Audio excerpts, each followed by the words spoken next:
Ola, son Mauro Pérez Blanco e vou vos presentar os 3 meus puntos favoritos de Allariz. Empecemos. O primeiro é a Ponte de Madeira.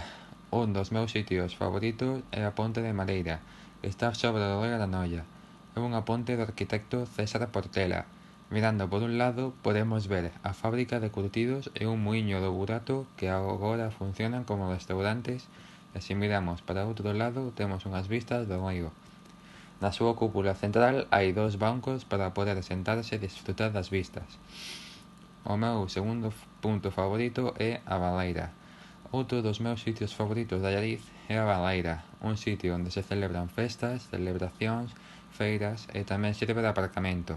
Na Baleira está situado o Mosteiro de Santa Clara, fundado pola raíña Dona Violante, muller do rei de Castela e Alfonso X Sabio. No século XVI dótase de auga mediante acueducto pola actual cadaira dos Caños. Un incendio a mediados do século XVIII obrigan a construir a meiranda parte das instalacións. Ten un dos maiores claustros de España. A súa iglesia é barroca. No interior non se pode entrar porque é un convento de clausura. Na parte de baixa está un museo, onde se atopa a Virxe abrideira tallada en marfil e cruz de cristal. Na Baleira tamén está a igrexa de San Bieito e cada un dos lados hai un cruceiro gótico do século XVI.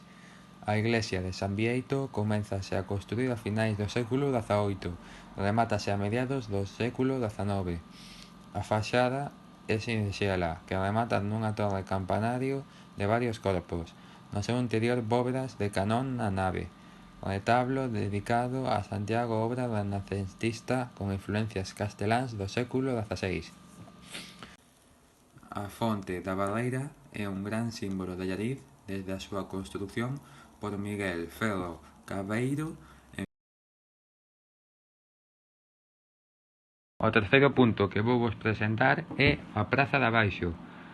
Aquí atópase un edificio onde se gravou a película A lingua das bolboretas. O edificio de grandes ventás facía de escola na película.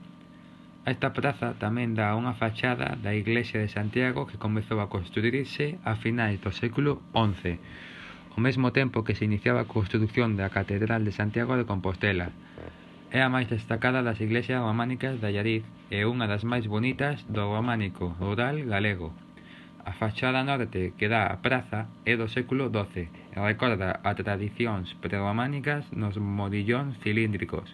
Cada un destes rolos presenta unha decoración a base de rosetas e recordos castrexos.